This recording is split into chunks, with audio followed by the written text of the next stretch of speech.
Moriden Athluan.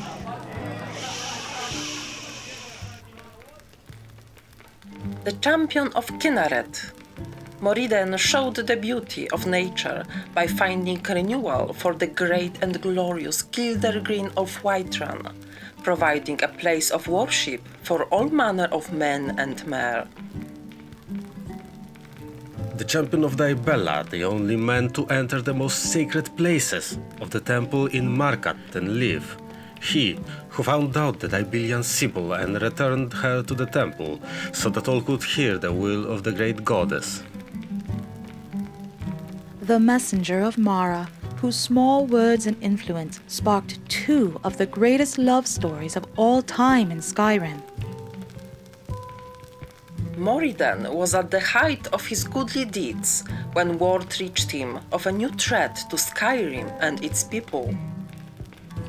Like the mighty champion of the people he had become, he looked up to the role of the people's champion once again and set off to destroy the vampire threat. Come closer and hear the story of how he destroyed one of the oldest threats to Still man searching and for stories about me, I see.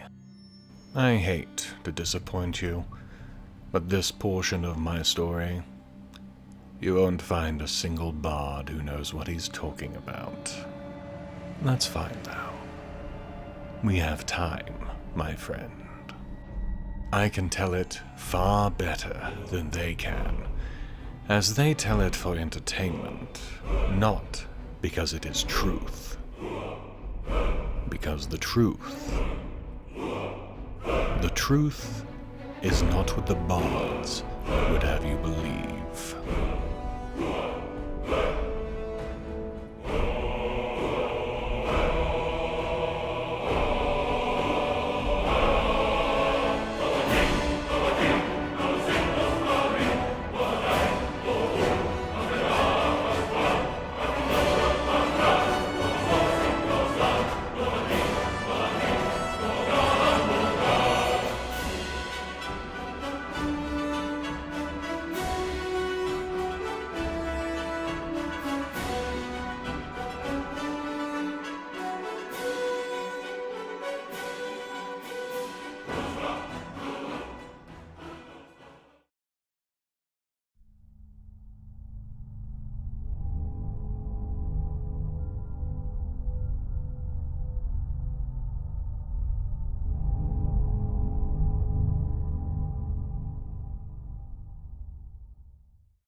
"18 Suns Dusk, 4th Era, 201.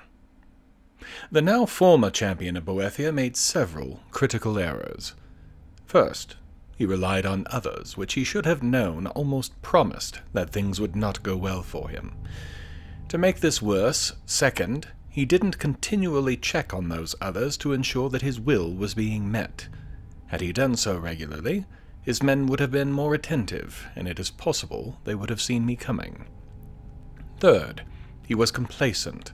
He assumed that since nobody had ever penetrated his base of operations, no one ever would, and so allowed himself to become lax. Fourth, he had his back to an opening in the wall where someone who had gotten past all of his defenses could shoot and kill him without ever being detected. Before I took the ebony mail back to Boethia, I decided, why not, to try it on.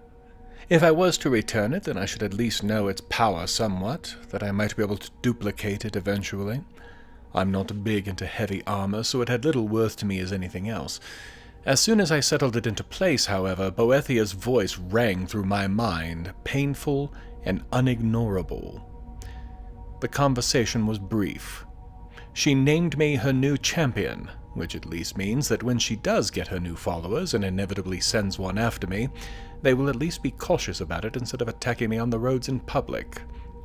The mail is now mine to do with as I will, which means a nice display in the museum, I think.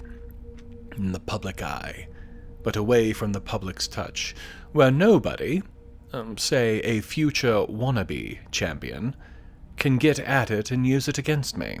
Most important, though, was something she told me to remember. A lesson that I have already largely taken to heart. As you will it, so it shall be. Nobody ever changed their lives, their world, their circumstances, without taking action, waiting. Allowing others to decide what the world shall be results only in things happening to you, not you making things happen. And I have been making things happen for a few months now. I will not stand by and let others dictate my life again. With that reaffirmed in my mind, though, I again thought of my current situation with Lord Harkin. I am still beholden to another. In time, something will need to be done about that, I think. Suddenly, I understand my lord's lieutenants a little bit better. They still have to die eventually, of course. But I understand the scheming somewhat more. I returned to Falkreath and Jarl Sidgeir. He was pleased to hear I had destroyed the bandits, and if I left out the interference of the dragon, it will never hurt him. Of course, he realized in short order the sudden position that I had him in. After all, who could he send to silence me? Instead, he offered a deal. Thainship. To make it look a little more legitimate, he can't do it until I'm a bit more well-known to the people of the Hold as an actual person, not just as a famous legionnaire or as the Dragonborn. That sounds distinctly like he's trying to build an out into this deal, and I am tempted to call him on it. On the other hand, I have little use for another Thainship at the moment. I'll keep it in mind, but I have more important things to do. It is time to return to the throat of the world and see if I can't learn Dragonrend.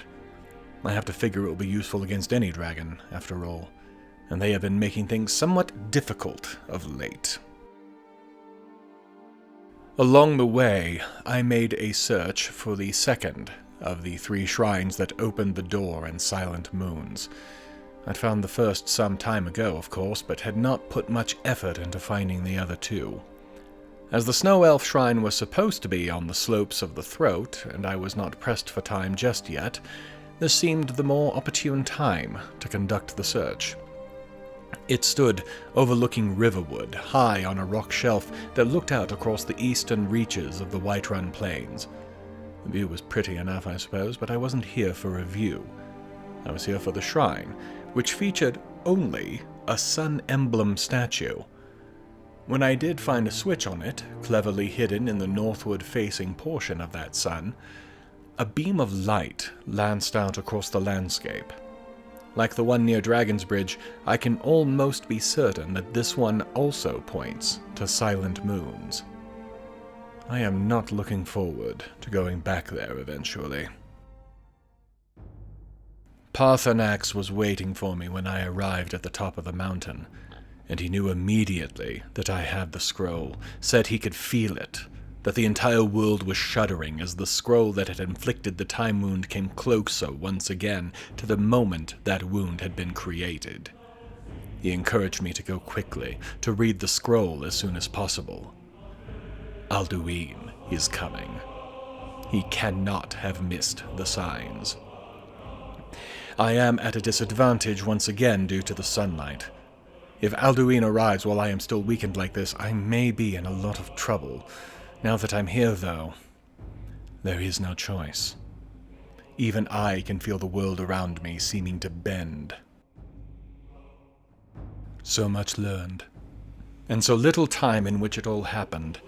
I stepped into a whirling vortex of energy that, as I approached, made itself more and more obvious. The scroll began vibrating as I got close, and when I pulled it from my pack, it nearly shook itself out of my hands.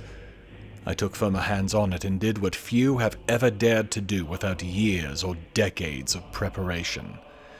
I opened and read an Elder Scroll. The world around me tore to pieces. When I could again process what I was seeing, I was still clearly on the throat of the world, but not in the time I had been.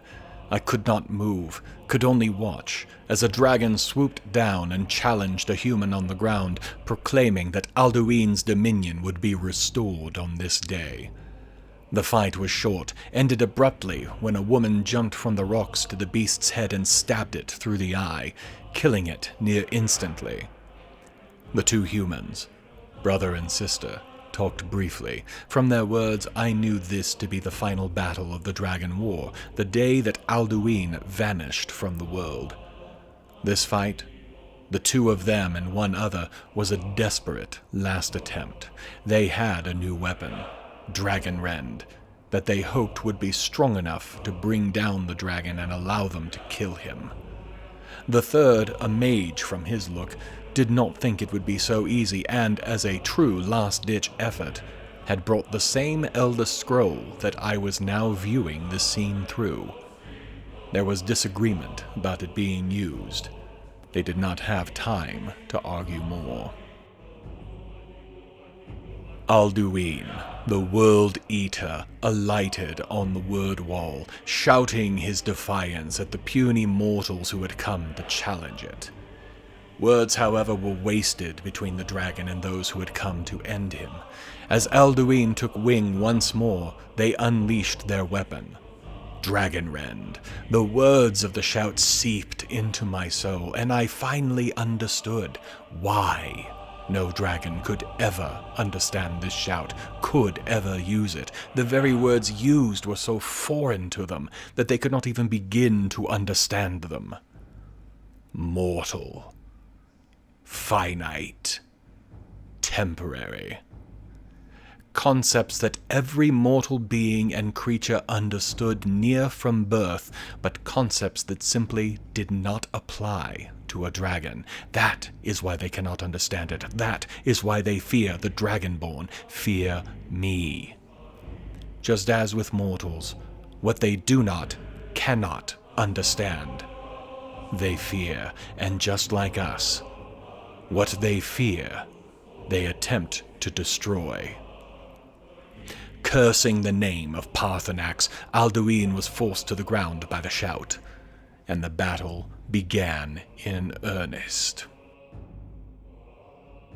The humans fought well, but the battle quickly became a rout. The sister was bitten clean in half almost immediately, though she died with a scream of defiance on her lips. Demoralized by the quick loss of her sister, the second warrior called to the mage, "Use the scroll. Banish Alduin." As soon as the reading of the scroll began, it was as though Alduin were being held in stasis, unable to move. With the completion of the words, a vast clap of thunder sounded, and Alduin vanished from one breath to the next. There was calm on the mountain top, save for the mage's final words before the vision ended, a prayer that the future would forgive them the actions they had taken to rid themselves of Alduin and free Skyrim from the dragon's tyranny. The vision ended, and Alduin was waiting for me. The dragon hung in the air, casting words of defiance at me, which I thought rather odd, since the fight between us would seem to be very one-sided, in his favor. But then, I did have the new shout. I said nothing back, letting him shout and yell at me. And then our battle began, and at first it was like any other fight against any other dragon I fought. Alduin, however, refused to land, making it nigh impossible for me to even touch the mighty dragon. That, of course, was when I decided that there was no time better, and called him down, using Dragon Rend. Back and forth over the terrain we fought. He had power, but I had mobility. Forced to remain on the ground, he was slower to turn than I was to get to his flanks. Even so, my weapons were all but useless against him, small slices compared to the gutting power of a single one of his claws. Several times I ended up facing him head-on, having to dodge both breath and teeth as he tried to pin me down and finish me. We were both frustrated. Me unable to hurt him significantly, him unable to move fast enough to end the contest. In this kind of battle of attrition, though, I was to emerge the victor, though it was a close-run thing. We both came to a standstill. I was exhausted, having tapped into every last ounce of energy and power I could muster to survive and inflict the hundreds of tiny wounds I had on his flanks. He was exhausted, having done everything he could think of to char me, impale me, or bite me. I was the victor, and yet I was not. As he pushed himself into the air once again, I could not prevent the dragon's leaving. I had nothing left to channel into Dragonrend once again. If Alduin spoke truth, though, it wouldn't matter. Alduin cannot be killed on this plane. He will return, stronger and wiser to my methods. As Alduin vanished from sight, Parthenax landed on a nearby rock again and called to me. I was barely able to move. But somehow, I found the energy I needed, and went to hear the dragon's words. Though Parthenax called it a victory, I can only see it as failure. Yes, I fought the World Eater to a standstill, but that is not a win. He lives, and has escaped. To where he went, though, that is the real question. Likely we'd need to find that from one of Alduin's allies, though how we'd get one of the other dragons to reveal such information, I had no idea. Parthenax, however, did. There are advantages to having lived for centuries, after all. He recalled how the palace in Whiterun got its name, one that it still carries today. I had known the name, but I had never thought on why that name would be given it. As the dragon relayed the original story of the place called Dragon's Reach, a plan began to form in my mind. It was insane. Your Balgruuf would never go for it, but if I could convince him to let me use the palace for its original purpose, to capture and hold a dragon indefinitely, well, not only would that solve my own problem, it would create a huge boost in Balgruuf's perceived power. That, however, was something I wasn't ready to even begin attempting. For the moment, Alduin is gone and will not return. He will eventually, of course. But I've bought time to finish dealing with other things, like the second Elder Scroll and my subservience to Lord Harkin. I stumbled down the mountain, my energy beginning to return with the rising of the moons, and decided that it was time to return to solitude for a short time before meeting with Serana. Not before I grabbed some of the untouched snow on the mountain top, however. There was still the file to reconstruct, of course. 19 Suns Dusk, 4th Era, 201. I took a longer route, intending to go through the Reach on the way to Solitude. I had the Forge Master's fingers to give to the Orzuma stronghold, and, hopefully, some Orzuma smithing techniques to learn, as well as the final ingredient needed for the file, the Briar Heart. The trip was made even longer when crossing the pass from the rift into Falkreath, I was attacked by a lesser vampire and my horse was shot out from under me. The walking was a mild inconvenience. The vampire was removed from existence for causing me mild distress. Dawn was an hour or so old when I arrived at the stronghold and presented the fingers. I was named Bloodkin and allowed free reign of the stronghold, as well as told that messages would be sent to the other strongholds as well. I spent the next several hours picking the brain of the smith. I learned much, which could be summarized by the phrase, "Everything I knew was wrong."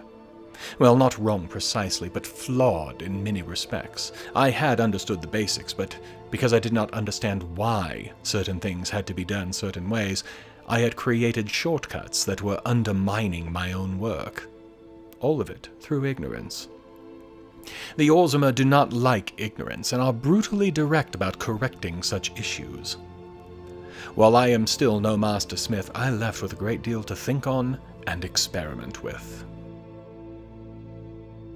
Since the one forsworn Briarheart I knew of had been at the top of Red Eagle's ascent, I guessed that this would be the first and best place to attempt to find another. Red Eagle is as close to a god among the Reachmen as one can get without actual godhood, so I suspected that they would attempt to reclaim the site as soon as possible. When I had to start shooting Forsworn on my way up, I smiled inside, certain that I was right. I chose not to use my vampire form, partly because it was daylight and I was vulnerable, but mostly because I wanted to savor the event a little bit more. They may not be bandits per se, but they are something in the nature of vermin, so removing them and enjoying it shouldn't be a problem. Another Briarheart warrior was at the top, as I expected. Though his warriors fell around him, he was mostly oblivious to the fighting and therefore died in his seat, the victim of his own ignorance and complacency. I pulled the heart from his chest and tucked it away, ready to hand them to Quintus when I get back to Windhelm. Whenever that might be. It is too far out of the way to deal with now, especially without a horse. No, I'll get a new one in Solitude, when I get there. My arrival at the museum was a hushed affair, with the majority of the guards sent elsewhere, while Avram, Aryan, and myself concluded our discussions surrounding the museum robbery. Avram was almost fatalistic, expecting that he would somehow catch the blame for the entire thing. Even though he saw it as an inevitability, I must admire his fortitude in the face of it. He definitely didn't seem like he was going to fight me regardless of my decision. I withdrew with Aryan to discuss this decision, but we were already of one mind. Avram had done what he could. Others had taken advantage of his job and his presence, but he had not been negligent, just blindsided. That being the case, especially in light of his actions to help recover the items and the need to kill his brother, something I cannot relate to but can understand in the abstract, I saw no blame on his behalf. I informed him of that decision moments later and then ordered him back onto the job. As for me, I have a lot of sorting to do. Plus, I'm eager to try out the new ideas I had at the smithy up in the safe house. It may take several days, given all the material I have. I have been putting a lot of it off, really. 20 Suns Dusk, 4th Era, 201. Hours of sorting and smithing and crafting followed. Hours more to move about the museum, adding in new pieces and displays. Several are now, I think, more or less complete. Others are sadly empty. But I am still young. There are years ahead for me to find some of this. It was while I was contemplating this that Aryan found me and proposed something interesting. Not a change to our current arrangement, but an expansion to the museum, almost literally. He proposes to create a new guild in Skyrim, one devoted to exploration. It would seek out the oldest places, the ruins and lost places that nobody has looked into, and ferret out their secrets. In short, a way to find additional items of power, possibly. And in his proposal, I would be running it as Guildmaster. The first step would be to create a new hall, which would take some time to get done. Time that I will not be taking just yet. It's time to depart and find Serana. Serana must have felt me coming or something, because she was waiting for me on the shores when I arrived on the island. More likely, she just wanted to avoid drawing any attention to what we were doing.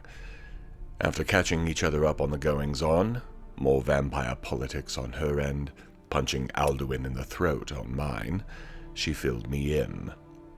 Her mother had a place in the castle that her father would never go. This she had already told me. While I've been gone, Serana has been scouting the castle, looking for ways to get to her mother's courtyard, though unsuccessfully. Apart from the one route she already knew of, the others had all been sealed off, which, actually, makes it even more likely that this is where Valerica stole off to. We started to make our way around to the entrance she had located, when she stopped rather suddenly. Haltingly, she said that she would prefer that I not get killed during this search. I paused for a moment, trying to understand why she'd tell me to do something obvious. I mean, why not just say, "Don't die," and leave it at that? Then I saw how she was looking at me, and it clicked. Just what I needed. Trying to put aside what I suspected she was saying, we made our way through a few skeletons and into the lower reaches of the castle. Serana wasn't joking. The place smelled worse than the docks in Windhelm when the fishing ships returned to port. Apart from dozens of the Death Hounds and a few more skeletons, however, there wasn't much in the way of opposition. Her father had set up a few rudimentary security measures, but nothing that anyone with half a working brain couldn't deal with.